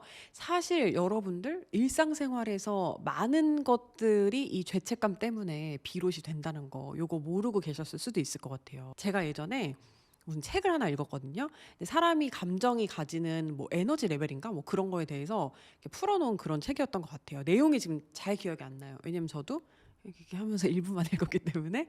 근데 이제 그 책을 보면은 사람의 감정 중에 되게 좋은 에너지를 내고 에너지 파장이 큰 게 있고 되게 마이너스 에너지를 내는 뭐 감정이 있다 뭐 이런 거였어요. 그게 뭐 과학적으로 사실 맞는 말인지는 모르겠지만 전 인상적이었는데, 왜냐면 거기에서 이제 나열한 감정들 중에서 죄책감이라는 감정이 있는 거예요. 그러니까 죄책감, 자책 있잖아요. 무슨 일이 생기면 막 내 탓을 한다든가 내가 못나서 그래 이렇게 생각하는 그런 감정들도 사실 다 죄책감에 포함이 되는 건데, 정말 이 마이너스 중에서도 되게 안 좋은 에너지 레벨에 속해 있더라고요. 그래서 처음에 이제 이 감정에 대해서 알게 됐고, 또 제가 이거를 최근에 내가 쓸데없는데 되게 죄책감을 느끼면서 일상생활에 지장을 되게 많이 받고 있다. 내가 좀 나답지 못하게 하는 감정 중에 하나가 죄책감이다라는 거를 어디에서 느꼈냐면은, 제가 이제 이렇게 영상을 이렇게 만들고 그리고 좀 제 속 얘기라든가 많이 하다 보니까 이 말이 과연 어떤 영향을 끼칠까? 이 말에 사람들이 이렇게 반응하면 이게 내 잘못인가? 이런 거에 대해서 되게 고민을 많이 하게 된 거예요. 그러다 보니까 어떤 습관이 드냐면 자꾸 보리한테 물어봐요. 야, 내가 지금 여기서 이렇게 화가 나는 게 지금 맞는 거지? 타당한 거지? 이 얘기를 진짜 많이 물어보고, 야, 얘가 이렇게 나한테 했다? 그럼 내가 지금 짜증나는 게 맞는 거지? 이 정도 화 내도 되는 거지? 이런 식으로 내 행동을 자꾸 확인받으려고 하는 거예요. 그렇게 말을 하니까 보리가, 언니는 언니 감정에 대해서 죄책감을 가질 필요가 없어요. 그냥 언니가 그렇게 느끼면 그런 거지, 더 화를 내면 안 되고 뭐 더 화를 내면 나쁜 사람이고 그런 게 아니에요. 이런 식으로 말을 해줬어요. 그래서 그때 이제 딱 제가 느낀 거예요. 그래, 맞아. 내가 짜증나면 짜증나는 거지. 내가 화나면 화나는 거고, 내가 싫으면 욕하는 거지. 내가 이 행동에 왜 하나하나에 죄책감을 느껴야 되지? 항상 자책을 해야 되는 거지? 이런 생각이 들더라고요. 더 나아가서 살다 보면은 뭐 굉장히 많은 일들이 벌어지잖아요. 근데 그럴 때도 저는 항상 그냥 좀 제 탓을 하는 게 좀 습관이 되어 있었던 것 같더라고요. 이 감정에 제가 뿌리를 좀 찾아봤는데, 이제 어릴 때부터 그 약간 내 탓이요, 내 탓이요. 제가 어릴 때 성당을 다녔어요. 또 거기 이제 기도문 중에 그런 거 있어요. 뭐 내 탓이요, 내 탓이요, 뭐 모두 내 탓이옵니다. 뭐 약간 옵니다? 사극이야? 하여튼 뭐 그런 게 있어요. 그래서 이게 기도문을 외울 때 갑자기 내 탓이요, 내 탓이요, 약간 이렇게 하는 게 있고, 그 당시에 되게 유행했던 차량용 액세서리 중에 하나가 뭐였냐면은 이렇게 목각이나 이렇게 금속 글자 같은 걸로 내 탓이요 약간 이런 거 붙여가지고 다니는 그런 게 되게 많았어요. 어머님들 중에 이렇게 묵주랑 같이. 그래서 그걸 보면서 이렇게 다 내 탓이구나, 약간 이런 좀 종교적 어떤 그런 가르침으로 인해서 왜곡된 신념을 가진 것도 있고요. 그리고 좀 이렇게 저희 부모님을 굉장히 탓하고 싶네요. 내 탓 말고 이제 부모님 탓을 하고 싶은데, 뭐냐면 부모님이 어릴 때부터 제가 첫째이기도 했고, 또 K 장녀의 씁쓸한 뭐 밖에서 친구랑 예를 들면 다투고 온다. 그럼 제가 억울한 상황이 있을 수 있잖아요. 근데 부모님이 그렇다 하더라도 박수는 두 손이 같이 쳐야 소리가 나는 거지 한 손으로 소리가 안 난다. 그러니까 너도 분명히 잘못이 있을 거다. 이런 식으로 넘겨 짚었어요. 그러니까 저희 부모님은 저를 이렇게 뭔가 막 욕하고 싶었다기보다는 제가 남 탓을 하는 그런 못난 사람이 되지 않기를 바라셨던 것 같고, 그리고 더 나아가서 사회에 좀 폐를 끼치면 안 되는 거, 그러니까는 내 마음이 다치는 것보다 남들에게 피해 주는 게 더 안 좋다고 생각을 하셨던 것 같아요. 그래서 이제 예의 바른 아이로 이렇게 훈육을 하는 과정에서 그런 이야기를 하셨는데, 또 이제 난 너무 이걸 또 잘못되게 받아들여가지고 다 내 탓이야, 내가 부족했네, 내 잘못이야, 약간 이런 식으로 조금 받아들이면서, 그러니까 내가 안 좋은 행동을 하면 죄책감을 느끼는 것까지는 뭐 양심이죠. 근데 그걸 넘어서서 그러니까 상대방이 안 좋은 행동을 해서 내가 안 좋은 감정을 느끼는 것까지도 내가 검열을 하고 있더라고요. 이런 분들 아마 굉장히 한국에 특히 많으실 거라고 이제 생각을 합니다. 이게 뭔가 우리나라의 그 내 탓 문화가 아니겠어 이거? 그치? K 내 탓. 안 가져도 되는 쓸데없는 죄책감인 거잖아요. 또 더불어서 뭔가 제가 여태까지 해왔던 직업들 자체가 남들 눈에 나면 안 되는, 물론 남들 눈에 나면 되는 직업은 없어. 하지만 유독 좀 이렇게 남들의 평가에 되게 민감해야 하는 그런 일들을 제가 해왔기 때문에 누굴 탓하겠어요. 나를 탓하는 게 사실 가장 깔끔하고 그냥 가장 상처 안 받고 넘어가는 방어 기제이기도 하거든요. 그게 내가 부족한 거다, 내가 잘못이다, 개선하자, 이게 저한테는 더 빠른 방법이었던 거예요. 방어 기제가 그런 식으로 이제 발현이 되면서 인간관계에서 갈등이 생겨도 그런 거죠. 얘가 나한테 살이 쪘다고 했어. 그래서 그때 내 기분이 상해 있었는데, 야 너 그 옷 안 어울려 라고 말을 해가지고 기분이 지금 이중으로 상했어. 그래서 내가 얘랑 싸우게 됐어. 이런 식으로 생각하는 게 그냥 귀찮으니까, 그냥 누가 저한테 나쁜 말을 하면 그냥 내가 이해하고 넘어갈 걸, 괜히 짜증내네, 내 잘못이네, 이게 그냥 저는 훨씬 더 속이 편했던 거예요. 그러니까 어떻게 보면은 사고를 다양하게 하기가 귀찮았던 거죠. 그리고 이제 정말 이유를 내가 직면하는 게 또 되게 두려운 거일 수도 있을 것 같아요. 가장 바꾸기 쉬운 것도 나이기 때문에 문제를 막 이렇게 대면해가지고 충격을 받고 거기에 해결책을 찾고 이거보다 그냥 나를 바꾸자, 내가 개선하자, 이게 이제 더 뭔가 어떻게 보면은 용기는 없지만 빠른 해결 방법이 아니었나 그런 생각이 들어요. 그래서 이런 식으로 차라리 이게 뭔가 문제 해결을 하는데 나에게 탓을 돌리고 나를 바꿔서 해결을 잘 해나가는 데 쓰인다라고 하면 이 죄책감은 아주 나쁘다고만 볼 수 있는 건 아닌 것 같아요. 그런데 더 나쁜 경우가 별로 자기 잘못도 없으면서 자기 탓만 하고 나는 못났네, 나는 이제 안 되겠네, 내 가능성 다 무시하고 나를 완전 스스로 완전 이렇게 모멸감을 주면서 진짜 한없이 진짜 내려가는 거, 한없이 동굴 속으로 들어가, 한없이 구덩이 파고 땅 속으로 들어가는 거, 그게 이제 제가 여러분들한테 하면 안 된다고 말하고 싶은 거예요. 물론 사람이 다 여러분 잘못이 있을 수 있어요. 여러분이 실제 되게 잘못하고 이상한 사람일 수도 있어요. 그쵸? 우리 살다 보면 이상한 사람이 되기도 하니까 누구나. 근데 그렇다고 하더라도 그때 모든 그 상황이 벌어진 게 100% 여러분 잘못은 아니라고 생각을 했으면 좋겠어요. 차라리 사회 탓을 했으면 좋겠는 거예요. 개인의 정신 건강을 위해서는 더 차라리 좋은 거 아니겠어요? 그렇죠? 그리고 무슨 일 생길 때마다 맨날 내 탓을 하고, 무슨 일 생길 때마다 내 잘못이다, 내가 더 잘났어야지. 근데 그러면 뭐가 남나요, 과연? 그리고 보통 모든 일이 생길 때마다 거기 내 잘못도 있겠죠. 근데 100% 다 내 잘못이라고 생각하면 그러면 나를 어떻게 믿어요? 나 자신을 어떻게 믿고 이 하루하루 험난한 세상에서 살아갈 거예요, 여러분. 죄책감이 긍정적으로 사용될 정도, 그건 사실 죄책감이라기보다 책임감인 것 같아. 그리고 내가 참 괜찮은 줄 알았는데 나 사실 좀 속이 좁았나 봐, 이러면서 실망하는 정도. 오케이. 그래서 거기서 다음부터 그러면 이런 일이 생겼을 때는 좀 더 이렇게 금도를 가지고 활수 좋게 여유로운 마음으로 살아가자라고 결심해서 그런 상황을 앞으로 안 만드는 거, 그거 오케이. 하지만 난 그랬으니까 앞으로도 또 그럴 거야, 이런 식으로 겁을 먹거나 내가 또 실패하면 어떡하지, 내가 한 행동에 또 다들 날 기분 나쁘게 생각하면 어떡하지, 이 일도 또 나 때문인가, 다 내가 잘못인 건가, 이런 식으로 파고드는 거, 이거 금지. 이 회원님들 이제 금지. 우리 여기 말 많은 소녀 클럽 다 금지. 이거 하지 않기로 해요, 우리. 저도 안 할 거예요. 이거를 객관적으로 내가 판단할 수 있는 뭐 메타인지라든가 객관적인 눈이 없다라고 생각을 하면, 이때 이제 어떻게 생각을 하시면 되면요, 예를 들면은 내가 업무에서 무슨 실수를 했어. 그래서 회사에 1,000만 원의 뭐 손해를 입혔다. 근데 이제 그때 생각을 해보는 거예요. 만약에 남이 동일한 실수를 했어도 내가 이 정도로 비난을 할 건지, 파괴적인 단어를 쓰면서 비난을 할 건지를 생각을 해보세요. 그래서 그렇게 할 거야 라고 생각하면 여러분 잘못이 맞을 확률이 되게 높은데, 그렇다 하더라도 사실 1,000만 원 손실 났지만 뭐 회복할 수 있는 거고, 그리고 뭐 여기에 대해서 다시 똑같은 실수 안 하면 되지 정도로 이야기를 할 거라면, 사실 실수는 맞지만 정말 막 회생 불가능한, 절대로 하면 안 되는 막 지대한 막 엄중한 실수를 한 건 아닐 확률이 되게 높은 거죠.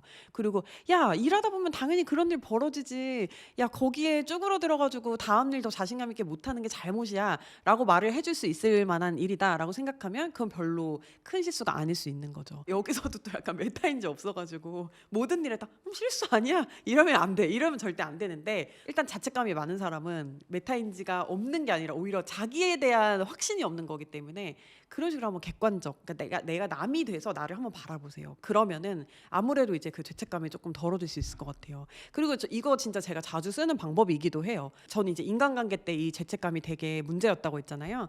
그럼 이렇게 생각을 해봐요. 만약에 내 친구가 이런 고민을 얘기했을 때 아이 뭐 그거 같다 그랬어 쪼잔하게 이렇게 얘기를 했을 것인가, 아니면 야 손절해 손절해 이렇게 얘기를 했을 것인가 생각해보고, 손절해 손절해가 나왔으면 내가 화낸 게 되게 정당한 거. 근데 아 그때 왜 이렇게 쪼잔하게 그랬어 라고 이야기를 할 것 같으면 내가 쪼잔했네 인정, 약간 이렇게 하고 넘어갈 일이라고 생각을 하거든요. 그래서 이렇게 좀 객관적인 눈을 가져보시는 것도 이 죄책감의 패턴을 벗어나는 방법 중에 하나일 것 같아요. 저는 말 많은 소녀 회원님들한테 이제 제가 막 대상화를 해야 되잖아요. 그러니까 뭐냐면 나보다 조금 어린 동생, 근데 나와 같은 시행착오를 겪고 있는 동생이나 친구라고 이제 생각을 하고 제가 항상 이렇게 이야기를 하는 편이에요. 근데 이제 제가 또 요즘 최근에 가지게 된 생각은 여러분 한 명 한 명이 사실 너무 소중한 거예요. 왜냐면 진짜 여러분 엄마가 여러분을 임신했을 때, 여러분을 가졌을 때 어떤 마음으로 얘를 키웠을 거고 얘가 이렇게 자랐으면 좋겠다는 걸 구체적으로 되게 많이 그려봤을 거거든요. 근데 제일 부모로서 속상할 것 같은 마음이 모든 일을 다 자기 탓을 하고 기죽어가지고 하고 싶은 거 막 마음껏 펼치지 못하면서 항상 쪼그라들어서 사는 거. 그게 부모 입장에서는 되게 마음이 아플 것 같은 거예요. 그러니까 제 마음이 부모 마음이거든요, 지금.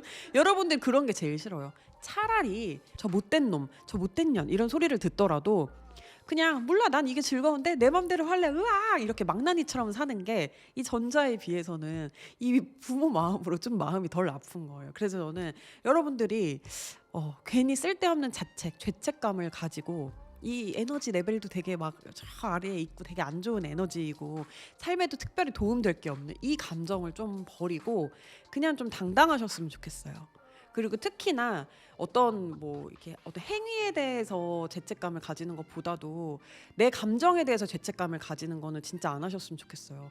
여러분들이 기분 나쁘면 그건 기분 나쁜 거예요. 여러분들이 재밌으면 그건 재밌는 거고, 그 말도 싫어. 길티 플레저라고 하는 것도 싫은 게 죄책감 느끼면서 막 좋아하는 거를 길티 플레저라고 하는 거잖아요. 그러니까 이런 거지, 막 인생 영화 뭐야? 그럼 나 금발이 너무해 이러면서 약간 좋아하는 건데 사실 나 그렇거든. 그걸 죄책감을 왜 갖냔 말이에요. 그 내 취향이고 나의 감정인데. 그래서 그러지 않으셨으면 좋겠다 하는 마음으로 오늘 또 열변을 토해봤네요. 아 목이 아파. 여러분도 귀가 아프신가요? 무슨 생각이 들었냐면은 역시 사람이 불행한 일은 당할 수 있어요. 내가 뭐 끌어당기는 것도 아니고 내가 막 불행한 일을 만들고 다니는 사람도 아니잖아요. 그냥 사고처럼 오는 거예요, 불행은. 그 불행을 겪는 것까지는 내 의지가 아니고 어쩔 수가 없는데 그 다음 선택은 내 선택일 수 있겠구나 라는 생각이 이제 굉장히 많이 들더라고요. 아니 우리 그 말 많은 소녀 인스타그램 개설했잖아요. 아직 뭐 이렇게 게시물을 많이 올리진 않았지만 이제 또 저와의 어떤 소통 창구가 생겼으니까 거기에 이렇게 또 이렇게 긴 사연을 보내주시는 분들이 굉장히 많아요. 근데 제가 답변을 다 드리진 않아요. 왜냐면 누군가의 인생을 상담한다는 것 자체가 내가 라이센스가 있는 것도 아니고 이렇게 심리 상담 같은 거 받으러 가거나 병원에 가더라도 해결책을 내려주는 건 아니거든요. 그냥 그 기분이 어디에서 오는지 이야기를 들어주고 지금 상태를 진단해주고 뭔가 나아질 수 있는 방법을 제시를 해주거나 아니면 뭐 약물 치료를 해주거나, 그러니까 이런 거지 딱 이렇게 사세요라고 가이드를 정해주는 건 아니에요. 그렇기 때문에 일개 유튜버인 저는 이제 여러분의 인생에 감을 놔라 배를 놔라 그렇게 말을 하는 것이 너무 조심스러워가지고 답을 해드리지는 않아요. 그리고 솔직히 다 읽고 그렇지는 못하는데 대부분의 고민들을 보면은 진로라든지 가족이라든지 뭐 연애나 결혼 관련해서 고민을 하시는데 이제 거기에서 잊고 계신 것들이 공통적으로 있더라고요. 뭐냐면 키는 여러분이 잡고 있는 거예요. 여러분 인생이고 여러분이 선택하는 대로 바뀌는 거거든요. 근데 주변에 이런 것 때문에 제가 어떻게 해야 할지 모르겠어요 라고 하시는 경우가 굉장히 많았어요. 여기에서는 사고 전환이 필요한 것 같아요. 아, 이런 문제는 누구에게나 닥칠 수 있는 거고 이런 고민 누구나 할 수 있는 건데 어떻게 해결해 나가고 그거는 나한테 달린 거다. 이거를 내가 해결하고 싶은 대로 해결하면 되는 거지 어떤 답이 있는 게 아니고 먼저 나보다 그래도 살아본 언니니까 알겠지? 절대 아니다. 내가 살고 싶은 대로 살게 되는 게 그게 내 인생이다. 이거를 너무 많이 강구하고 계신 것 같아가지고 참 안타까운 마음이 들었어요. 그래서 오늘은 그냥 이런 마음에서 이야기를 하고 싶어요. 그러니까 살다가 보면 제 주변에도 그렇고 불행에 좀 처할 때가 있어요. 누구나. 그러니까 뭐 상황적으로 뭐 하던 일이 잘 안 될 수도 있고 뭐 갑자기 빚더미에 앉을 수도 있고 뭐 남자친구랑 뭐 정말 원하지 않았는데 헤어질 수도 있고 뭐 이혼을 할 수도 있고 뭐 사별을 할 수도 있고 이제 여러 그런 이제 불행하고 슬픈 상황이 올 수 있는데 거기에 자신을 계속 방치하지 않으셨으면 좋겠어요. 그러니까 제가 주변에서 되게 닮고 싶은 사람들이나 아니면 막 와, 쟤는 정말 이렇게 인생 한번 끝내주게 야무지게 산다 약간 이런 애들 있잖아요. 그런 애들을 보면은 좀 공통점이 뭐냐면 그렇게 누군가가 나를 막대하거나 뭔가 좀 딱하거나 불행한 상황에 처했을 때 굉장히 짧게 그 시간을 가지고 빨리 벗어나는 것 같아요. 그렇잖아. 사람이 어떻게 좋은 일만 있어. 막 그 우리 인생은 초콜릿 박스라고 거기에서 막 맛없는 것도 있고 맛있는 것도 있다고 했으니까 맛없는 걸 이제 먹을 때가 있는데 어떤 사람은 그 맛없는 거 혀에다 천천히 녹이면서 다 녹아서 잔향이 없어질 때까지 그걸 음미하지만 어떤 사람은 맛없는 거 먹었다? 뱉고 다시 맛있는 거 찾아가서 맛있는 거 먹고 그러니까 이러는 거예요. 그러니까는 사람들이 보기에는 아 그냥 쟤는 재수없는 일도 되게 시트콤처럼 웃기게 잘 이렇게 승화를 시키고 잘 견뎌내고 좋은 거는 오래 음미하고 사는구나. 그러니까 늘 좋은 일만 있는 사람처럼 이렇게 보일 수 있는 거죠. 인생 운 좋고 막 팔자 좋게 사는 사람이랑 여러분이랑 물론 모든 조건이 같을 수는 없겠지만 그런 삶의 태도의 차이가 있지 않았는지 그런 거를 한번 좀 점검을 해보시면 좋을 것 같아요. 우리가 집에 지금 소파가 없잖아. 그래서 지금 새 소파를 기다리고 있어요. 소파가 없어가지고 이게 아무래도 의자가 불편하니까 침대로 빨리 들어가게 되는 거예요. 수다를 이렇게 막 떨다가 남편이 그거를 물어보더라고. 사회생활 하면서 뭐가 그렇게 힘들었냐. 그런 거를 이제 웬일로 물어봤어요. 그걸 물어봐가지고 제가 제 인생에서 되게 불행하고 고단했던 시기가 언제였을까 이렇게 생각을 해봤는데 아무래도 인생에서 제일 빡셌던 시기는 저는 20대 중반부터 30대 중반까지 그러니까 그 10년 한 26세 때가 진짜 바닥 중에 바닥이었던 것 같고 30세가 진짜 또 바닥이었고 그리고 또 한 5세 이때도 좀 또 바닥이었고 그러니까 뭐 5년에 한 번씩 지금 나도 40세 어떻게 해야 돼? 일단 25세, 26세 그때는 왜 불행했냐면 그때가 요즘에도 경기가 되게 어렵잖아요. 근데 그때도 그랬어요. 서브프라임 모기지론 제가 취직을 하려고 하는데 갑자기 공채 막 안 뽑고 건강이 되게 안 좋아졌고 면접 광탈하고 그러다 보니까 당연히 엄청 우울하고 불행하고 그냥 그렇잖아요. 그리고 요즘에도 취준생분들이 진짜 굉장히 많고 막 올해 목표가 취뽀 막 이런 분들 되게 취뽀라는 말 쓰나 요즘? 안 써? 올해는 뭐 취업 성공하기 뭐 이런 것들을 목표로 삼고 계신 분들이 되게 많더라고요. 그래서 제가 그 우울함을 너무 잘 알아요. 그 막막함, 세상에 나 혼자 벌어진 것 같은 느낌, 루저로 살 것 같은 그 불안한 그 느낌 뭔지 알거든요, 여러분. 저는 이제 아나운서 스터디를 했었는데 제 주변에 이렇게 보면은 다른 분야로 많이 빠지는 거예요. 은행 같은 데 가는 친구도 있었고 방송 기자로 빠지는 친구도 있었고 연기자가 되거나 아니면은 뭐 이르게 결혼을 하는 친구도 있었고 그래도 제자리를 찾아가고 어딘가에 소속이 짝 점점 되어 가는데 저는 이 꿈은 못 버리겠고 그리고 사실 현실적으로 내 점수가 되는 것도 그 일밖에 없어. 그래서 하기는 해야 되겠는데 와 진짜 일이 안 풀려도 어쩜 그렇게 안 풀릴 수가 있는지 너무 힘들더라고요 그때는. 사실 내가 만약에 다시 돌아갔으면은 그 직업이나 그 일에 그렇게 집착을 안 했을 것 같고 다른 재미있는 사회 경험을 많이 쌓았을 것 같거든요. 해외 취업을 준비를 해본다던가 아니면 그냥 진짜 잊고 막 무전 여행이라도 간다든가 내 상황을 바꾸지 못하면 그러니까 나를 좀 바꿀 수 있는 것들 있잖아요. 뭐 나의 경험을 바꾼다든지 나의 사고를 전환할 수 있는 뭐 그런 일을 뭔가 도전을 해봤을 것 같은데 그냥 어떻게 보면 안 되는 공부를 오랫동안 잡고 있었죠. 그래서 저는 결국에 어떻게 됐냐 아나운서가 됐냐 그건 되게 나중에 일이고요. 근데 이제 결국에는 엄마 손에 이끌려가지고 더 이상 준비를 하지 말아라 취직을 해라 해가지고 굉장히 이제 뭔가 작은 회사에 저도 들어가게 됐어요. 일반 회사였어요. 그리고 이걸 배운 거예요. 아 사회가 이렇구나 내 잘못이 아니구나 그냥 구조적으로 사회에서 원하는 인재상이 있고 이 사람이 더 뛰어나도 뭐가 이렇게 맞지 않으면 얘를 뽑을 수 있는 거구나. 그러니까 내가 루저가 아니라 그냥 내가 취준이 좀 덜 됐을 뿐이다. 이런 걸 이제 깨달아가지고 멘탈 회복을 굉장히 많이 했고요. 그리고 다시 재도전해가지고 아나운서가 됐었거든요. 그러니까 답이 안 나오는 이 준비 기간에 답도 모르면서 헤매기보다는 이런 식으로 좀 다른 경험을 차라리 하거나 제가 다른 데 빨리 더 취업을 하거나 했으면 다른 진로를 찾거나 아니면 적어도 제가 했던 것처럼 뭔가 내 문제점을 좀 더 객관적으로 보거나 이런 게 가능했지 않았을까 하는 생각이 드는 거예요. 이게 무조건 뭐 준비를 하는데 안 풀리면 딴 걸 찾아라 이런 거는 아니에요. 당연히 어떤 일을 이루기까지는 차곡차곡 그 물리적인 시간이 필요한 건데 근데 자기가 알잖아요. 여기에 더 있는 거는 답이 안 나온다. 그런 상황에도 자신 좀 오래 방치하지 말고 할 수 있는 것들을 찾아서 다시 할 수 있는 힘을 좀 기르고 경험들을 쌓고 하는 게 더 좋았겠다 이런 생각이 드는 거예요. 이거 정말 사바사 케바케니까 여러분들 걸러서 들으셔야 돼요. 근데 저 같은 경우에는 그때 그런 식으로 조금 더 불행을 빨리 탈피를 했으면 뭔가 우울감이라던가 무력감, 자괴감 이런 걸 좀 덜 느끼지 않을 수 있었을까 하는 생각이 들어요. 굉장히 크게 이게 또 불행이 찾아왔던 그 두 번째 그 한 30살쯤 그때도 이제 빨리 제가 그 나쁜 관계에서 빨리 빠져나왔어야 했어요. 저한테 굉장히 독이 됐던 나쁜 관계는 직장 생활에서의 관계였어요. 안 좋은 피드백을 굉장히 많이 하는 그런 친구였어요. 예를 들면은 누가 봐도 불합리한 그런 상황에 제가 처해 있었단 말이에요. 그래서 그거를 이거는 좀 개선해달라고 말을 해봐야 되는 거 아니야? 뭐 이런 식으로 말을 하면은 근데 너는 너무 생색을 내는 것 같아. 일을 주는 것만 해도 고맙게 생각하라. 근데 네가 여기서 이렇게 일하고 이 정도 벌면 되는 거 아니야? 그럼 거기에 만족해.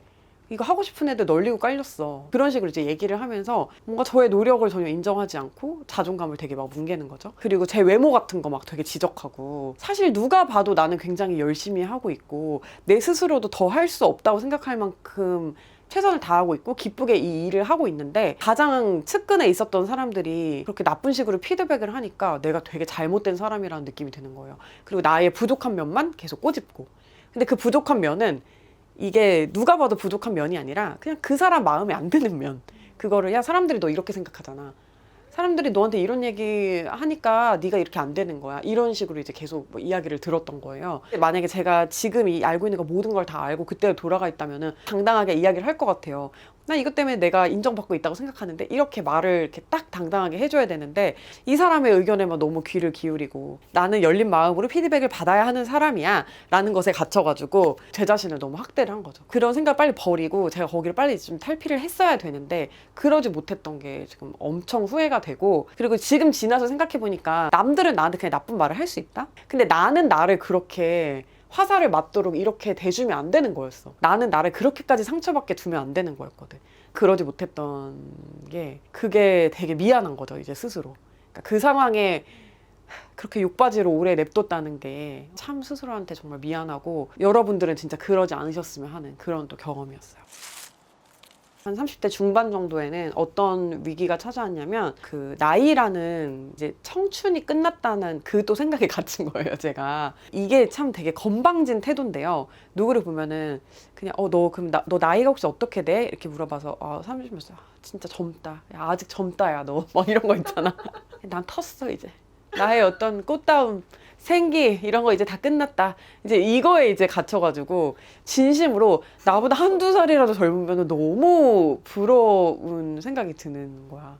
그러니까 내가 이 노력을 하면 나 더 나아질 거야. 나 아직 나에게는 내 전성기는 아직 오지 않았어. 이런 희망이 있으면은 뭔가 이렇게 좀 더 관리를 막 할 것 같은데 그때 이제 내 인생 끝났고 이제 나한테는 좋은 날은 없고 여태까지 있었던 그래 기억이 나는 몇 가지 하이라이트들 그게 나의 전성기였고 이제 나는 앞으로 이렇게 점점 더 빛을 잃어가기만 할 거야. 또 이 생각에 이제 갇혀버린 거예요. 그리고 지금은 그 생각에 갇혀있을 때보다 사실 나이가 더 먹었지만 이제 제가 좀 저도 이제 이런 불행들을 겪고 이제 거기서 걸어 나오면서 알게 됐잖아요. 그 상황에 저를 오래 방치하면 자존감만 떨어지고 자존감이 계속 떨어지다 보면은 바닥을 치고 올라갈 것 같잖아요. 근데 그냥 바닥이 없더라고요. 막 지하 막 더 끝까지 내려가는 거더라고요. 그래서 그러지 않으려고 이제 노력을 했고요. 좋은 면만 보려고 했어요. 지금은 사실 나이가 그거보다도 몇 살 더 먹었으니까 더 나이가 든 건데도 그런 생각 안 해요. 왜냐면은 아무도 나한테 소녀라고 하지 않았지만 내가 말 많은 소녀라고 해가지고 약간 젊은이 코스프레 새로운 도전도 하고 그러니까 내가 젊은 나 그러니까 20대에 나만 할 수 있는 일이 있었다면은 지금은 30대라서 또 할 수 있는 일이 또 따로 있는 거거든요.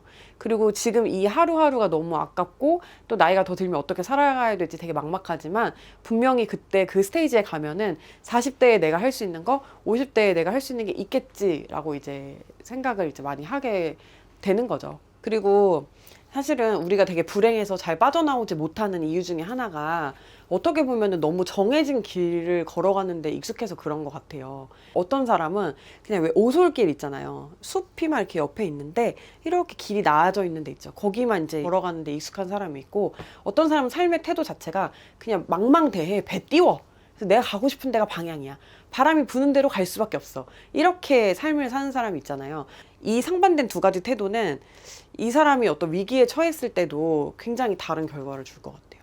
그러니까 어떤 불행에 처하거나 뭐 진짜 폭풍우를 만났을 때 이 오솔길 가던 사람은 그렇게 해가지고 막 길이 없어졌어. 예쁘게 다져진 정해진 길만 걸어왔는데 이제 어떻게 가야 되지?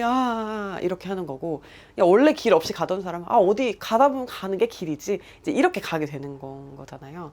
근데 우리가 너무 어릴 때부터 그냥 이렇게 살아야 돼 라는 그림이 너무 있는 거야. 그냥 이 사회적으로 내가 선택을 해서 내 삶이 달라질 수 있다, 이런 사고 자체를 못하는 사람들이 굉장히 많이 있는 것 같아요. 저도 그런 사람들 중에 하나이기도 하고. 그러니까 어떻게 보면은, 그러니까 산다는 거, 그리고 그 결과는 주어진 환경 자체가 중요하다기보다는 그 삶을 대하는 나의 태도에 따라서 내가 느끼는 감정은 되게 많이 달라질 수 있을 것 같아요. 그러니까 그 삶의 원칙이 되게 중요한 거야. 어떤 일이 있어도 나는 내가 불행하다고 느끼는 상황에 나를 오래 방치하지 않겠다. 만약에 거기서 이제 내가 내 힘으로 나를 좀 빼내기 쉽지 않은 상황이 있을 수 있어요. 그럴 때 그냥 나는 꿋꿋이 나의 일상을 지키겠다. 뭐 나의 어떤 꿈이 있으면 그걸 포기하지 않겠다. 이런 이제 원칙을 세워놓고 사는 게 그냥 그런 순간에 되게 중요한 것 같아요. 제가 왜 저번에도 그랬잖아요. 그러니까 연초에 연말 계획 같은 거 왜 세워놓냐면 그거 우리가 매일매일 지킬 수 없는 거 알아요. 근데 마음이 약해지거나 내가 좀 어렵거나 불행해질 때 그런 거 꺼내보면 내가 가고자 하는 방향이 보이는 거잖아요. 그렇게 이제 좀 나를 건져줄 수 있기 때문에 그런 거 해놓으라고 했는데, 그냥 마찬가지로 그럼 내가 이런 태도로 살겠다 라는 원칙을 세워놓으면 상황적인 게 좀 바뀌더라도 그냥 나는 나로서 우아하게 그냥 내 길을 걸어갈 수 있다라는 생각이 드네요. 또 이 불행에 오래 방치돼 있으면 안 되는 이유는 여러분들 되게 잘 아실 거예요.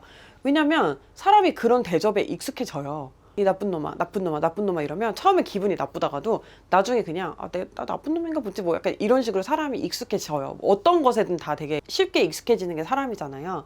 근데 불행에도 마찬가지인 것 같아요. 나를 오래 방치하다 보면 그냥 난 항상 좀 불안하고 불행하고 그런 상황인 게 익숙한 거예요. 이거를 탈피할 기회가 생겨도 그냥 사람은 관성이 있잖아요. 그 익숙함에 머무르려고 하지 벗어나려는 그런 의지조차도 잘 안 생기는 거예요. 여러분의 삶에서 어떤 여러분을 정말 미치게 만드는 괴로운 게 있는데 생각해보면은 그거를 계속 곱씹고 주변에다가 이야기를 하고 계속 그걸로 뭔가 자기 캐릭터를 만드는 사람들이 있어요.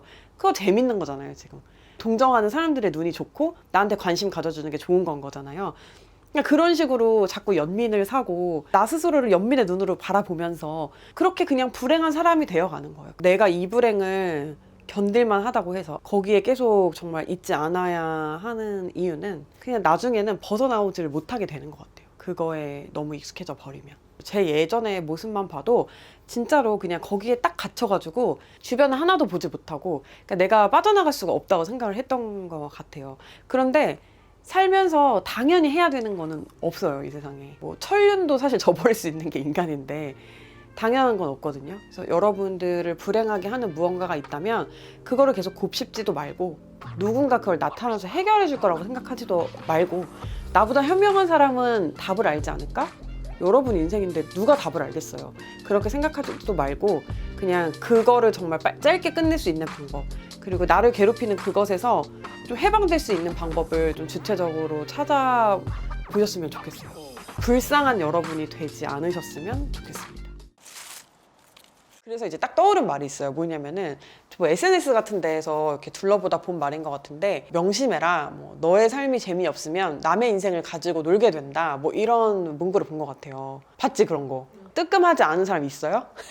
성숙한 어른이 됐다고 하면은 그 남과 비교하는 습관, 근데 그거를 좋은 동기부여로 쓰지도 못하고 그냥 그걸로 자꾸 동굴 파고 가는 습관, 그런 감정에서는 벗어날 줄 알아야 되고 버려야 한다고 생각을 해요. 저의 성향 중에 되게 좋다고 생각하는 것 중에 하나는, 저는 남과 비교를 해서 기분이 나빠지지도 않고요. 그리고 남의 불행을 보면서 또 뭐 이렇게 으쓱하거나 안심하거나 좀 그러지도 않아요. 제가 막 취업 경쟁 심하고 이럴 때는 남을 보면서 제가 약간 순위를 매기는 그런 거를 했다고 했는데, 그것과 이거는 약간 다른 문제인 것 같아요. 왜냐면 여기에서 경쟁력을 가지려면 어떻게 해야 하냐라는 거에 대한 고민의 일환으로서 이제 그런 남과의 비교를 했던 것 같고요. 그리고 어느 정도 그 취업 경쟁에서 벗어나고 그 이후부터는 저는 남과의 비교는 의식적으로 안 하려고 노력을 했던 것 같아요. 동기나 뭐 선후배와 비교를 해가지고 내가 너무 못난 것 같고 맨날 그런 죄책감에 빠지고 제가 승진을 하거나 제 아이디어가 채택이 되거나 제가 더 인기가 많거나 그런 거에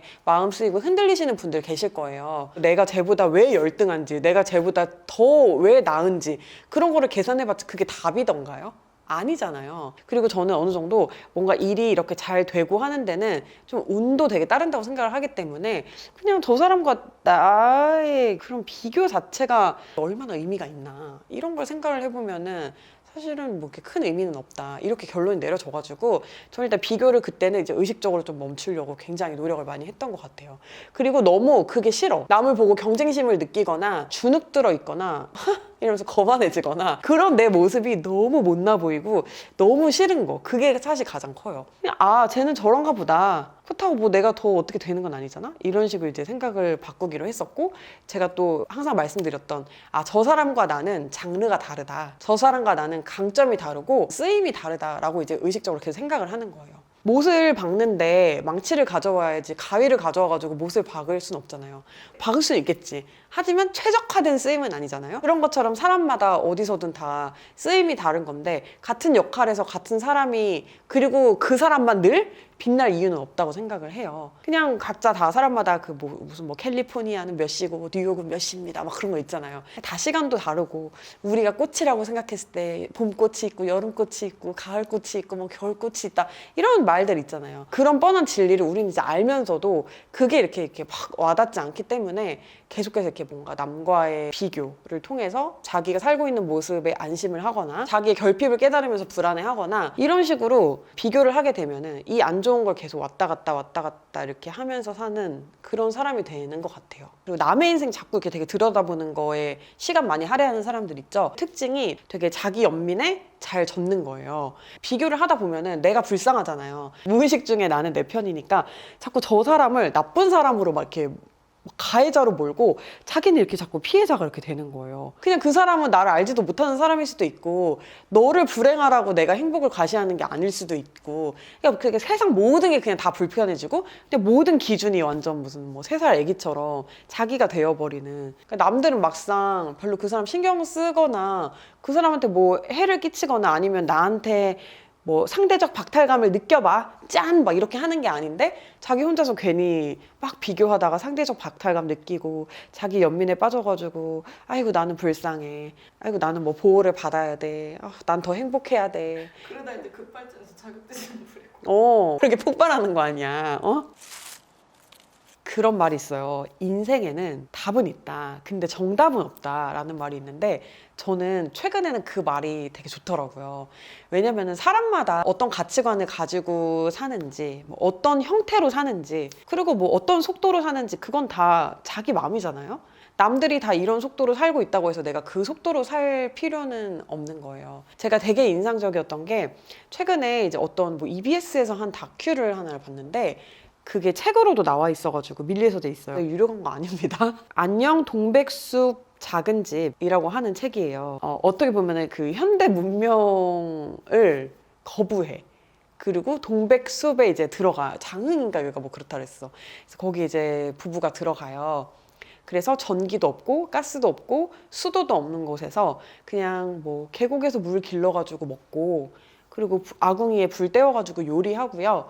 그리고 채집하거나 농사를 지어가지고 그거 섭취하고 사는 거예요. 되게 자기 속도로 사는데 그게 되게 멋있지 않아요? 되게 이상한 감명을 받았거든요. 그냥 이 속도 경쟁에서 벗어난 거에 되게 감명을 받았어요. 그러니까 그냥 그거에서 멀어져도 충분히 난 잘 살 수 있구나. 내 인생은 내 건데 왜 남들과 같은 속도로 맞춰서 살아가야 하지? 하월과 페달 뭐 이 부부와 그리고 애도 둘이 낳았어. 그래가지고 이제 그 애기도 이제 잘 키우고 그렇게 이제 사는 부부의 이야기인데 책을 읽고 있어가지고 책 이 내용 아닐 수 있어요. 너무 힘드니까 막 귀촌하지 말아라 막 이런 걸 수도 있는데 아직 1초만이에요. 그리고 우리가 막 되게 베스트셀러 오르거나 이렇게 한 번씩 사람들의 가슴을 울리는 것들 중에 되게 많은 것들이 똑같은 레이스를 가지 않는 사람들 있죠. 서킷 같은 데서 이렇게 속도 경쟁 막 윙윙. 근데 그런 속도 경쟁에서 벗어나는 것도 정말 용기고 그리고 그 용기 있는 사람만이 진짜 자기가 원하는 인생의 길을 걸어갈 수 있고 그 인생의 맛을 볼 수 있다는 생각이 되게 들었어요. 막 어디로 가야 더 빠르고 어디로 가야 1등하고 어디로 가야 그 휴식 시간 타이어 가는 시간 줄이고 막 가는지 이런 거를 우리가 우리가 이제 계산을 하고 살고 대다수의 우리는 여기서 달리는 슈퍼카만큼도 아니야. 그런 것처럼 가지 못한 자신을 비교하면서 한탄하고 그냥 그렇게 살고 있다면은 어떤 사람들은 그 서킷에서 벗어나서 그냥 들꽃도 보고 풀도 보고 꽃도 꽂고 막 약간 이렇게 그냥 이렇게 사는 거잖아요. 유튜브를 이렇게 하고 있으니까 주변에 그런 걸로 비교를 하는 사람이 많아요. 저 사람 구독자 몇이래? 저 사람 요즘에 컨텐츠 조회수 몇 나온대? 저 사람 뭐 유료 광고 하면 광고비 얼마 받는데? 이런 걸로 되게 서로 경쟁하고 비교하는 사람이 이제 되게 많은 거예요. 근데 그 사람이 잘 된다고 해가지고 내가 더 못 되는 게 아니잖아요. 그 사람이 좀 더 뭐 나락하고 뭐 이런 무슨 뭐 문제 생겨가지고 뭐 안 나온다고 해서 내가 더 잘 되는 거 아니잖아요. 그러니까 남과 나는 되게 개별적인 존재고, 그러니까 어떤 면에서는 서로의 영향을 많이 받기도 하지만 사실은 정말 개별적인 각자의 인생인데 그러면서 이제 더 느끼는 게 그러니 남과 비교하는 게 뭐가 그렇게 중요한가. 남들보다 더 잘 되는 게 뭐가 중요해요. 그러니까 나의 행복의 기준, 나의 성공의 기준 이거 자체를 남에게 둔다는 거 자체가 얼마나 부질없고 의미 없고 또 괴로운 이 포인트가 중요해. 괴로운 일인지 그거를 다시 한번 이제 사유를 한번 해보시면 되게 좋을 것 같다는 생각이 들었어요. 이게 남에게 호기심을 갖고 관심을 갖는 것 자체는 되게 따뜻하고 다정한 손길일 수 있어요. 그래서 뭐 저한테 건강 괜찮냐, 막 너무 막 마른 것 같은데 아기는 잘 크고 있는 거야? 라는 의도로 이제 물어보신 건 아닌 것 같긴 하지만 뭔가 그렇게 하셨다면은 되게 감사해요.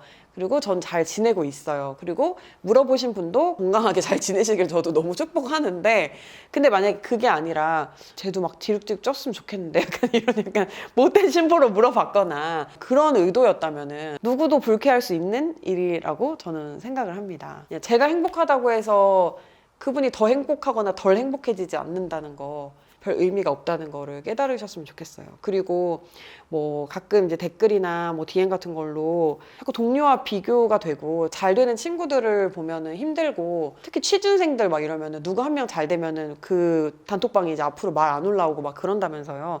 그 심정은 제가 충분히 이해를 해요. 왜냐면은 그게 그 친구가 안 됐으면 하는 마음이 아니라 그럼으로 해서 나의 비참함이 이제 더 눈에 보이기 때문에 남의 행복을 이게 충분히 잘 빌어주지 못하는 건데 물론 저도 이게 안 되지만 여러분 대인배가 되세요. 인생 길게 보면은 다 여러분들 취업할 거고 다 잘 될 거고 원하는 바를 다 이룰 거예요. 근데 내 친구가 잘 되면 뭐 더 좋지. 그냥 나도 너처럼 잘 되고 싶어. 뭐 너 이제 여유 생겼으면 나 좀 도와줘. 오히려 이렇게 하면서 먼저 이렇게 진짜 진심으로 축하해 줄 수 있는 그런 여러분들이 됐으면 좋겠고 여러분의 인생을 여러분의 기준으로 잘 살아가셨으면 좋겠습니다.